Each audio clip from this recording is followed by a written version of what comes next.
Bonsoir. Je vous en prie, j'ai une confession à faire. Cette chose me tracasse tellement. Je me suis dit que je devais sortir et en parler. J'ai 32 ans maintenant et j'ai une petite amie. On sortait ensemble à l'époque. Quand on était ensemble, ma petite amie avait environ 16 ans et moi, j'avais 22 ans.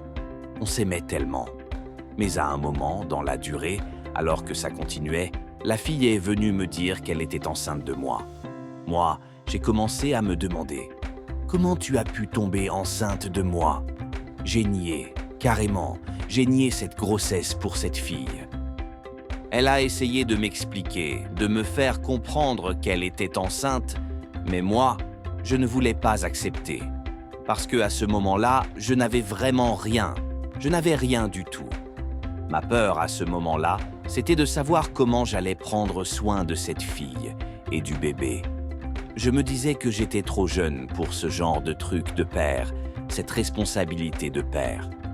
Ça m'a poussé à nier la fille à ce moment-là, même si elle essayait de me faire comprendre, de me faire accepter qu'elle était enceinte, je ne voulais pas.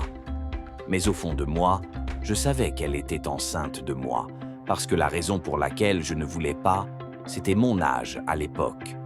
Je ne voulais pas assumer ce rôle de père, et en plus, je vivais encore chez mes parents. Cette histoire a continué comme ça.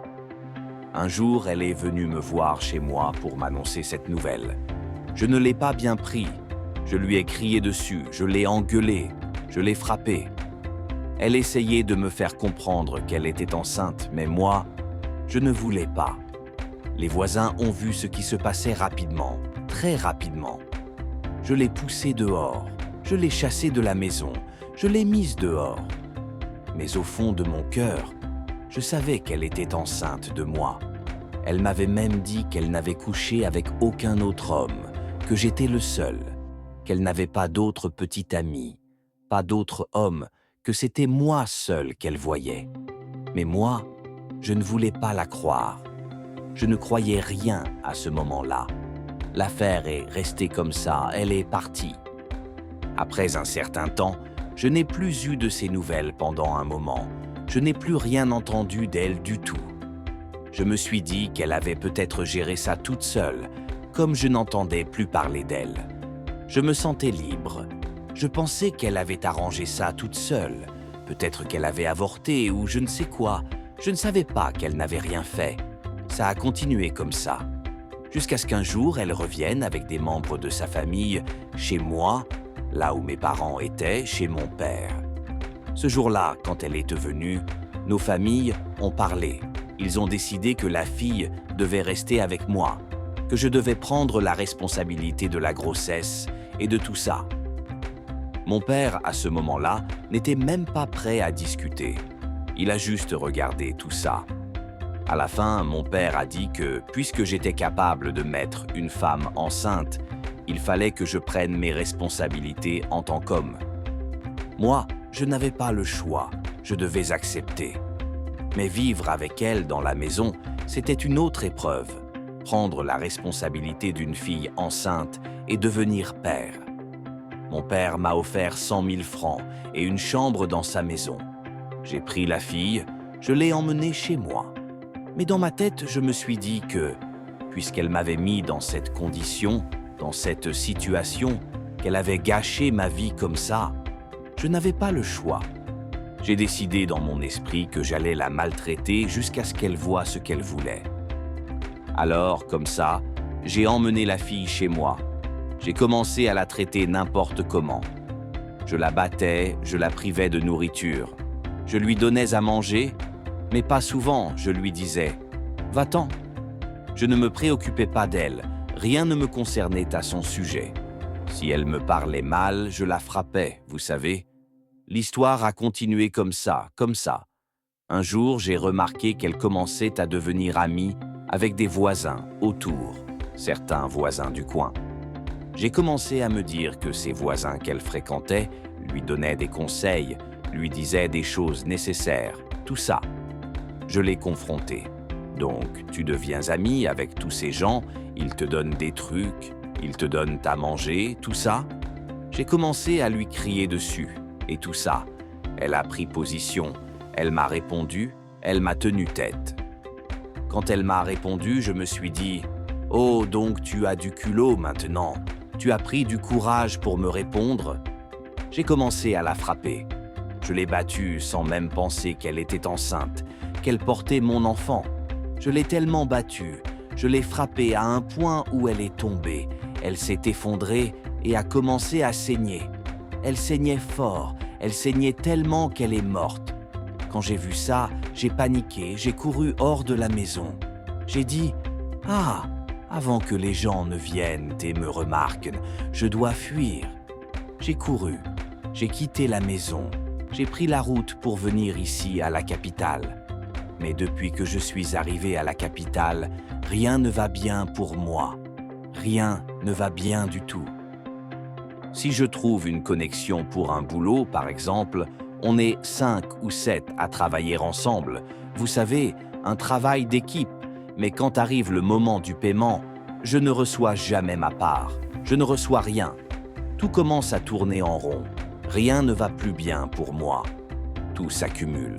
Au fond de moi, je ressens que le mal que j'ai fait à ma petite amie me revient maintenant. Pourquoi tout ça arrive comme ça? Je lutte beaucoup, je souffre. Même si j'arrive à gagner de l'argent, je tombe à un point où même 500 francs, je n'ai pas dans mon compte. J'ai essayé de rassembler mes esprits pour appeler mon père, pour voir s'il pouvait m'aider. Mon père m'a dit « Dans ta vie, ne m'appelle plus jamais au téléphone. » Quand j'ai appelé mon père, je n'y croyais même pas. Mon père m'a dit ça. Ça m'a choqué tellement fort. Ça m'a choqué comme si... J'étais déçu. Je n'y croyais pas.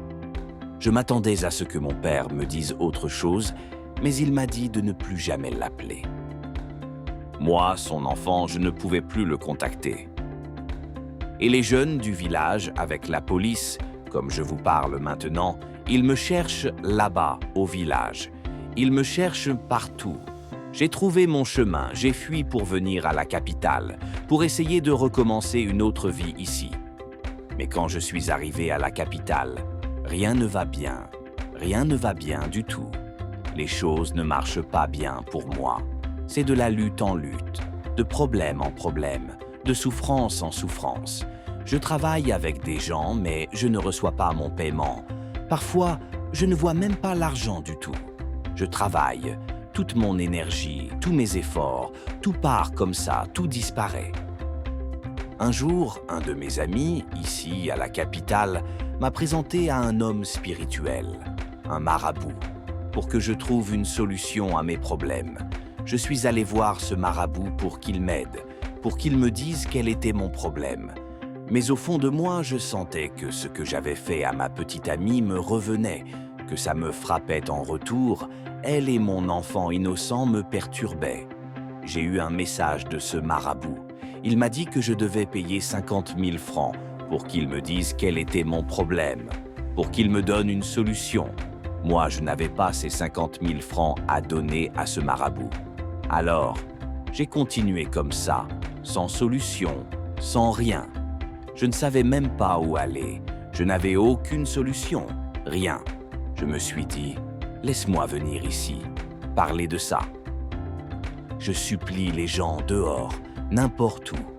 En allant en ligne, j'ai découvert cette chaîne et je me suis dit que je devais vous contacter pour voir si je pouvais obtenir de l'aide des gens ou de cette manière, elle pourrait m'aider. Je supplie tout le monde dehors pour de l'aide.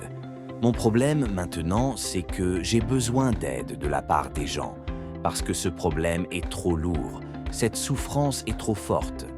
Si je vais ici, ça ne marche pas. Si je vais là, ça ne marche pas. Si je travaille avec des gens, je ne reçois pas mon argent. Tout est bloqué.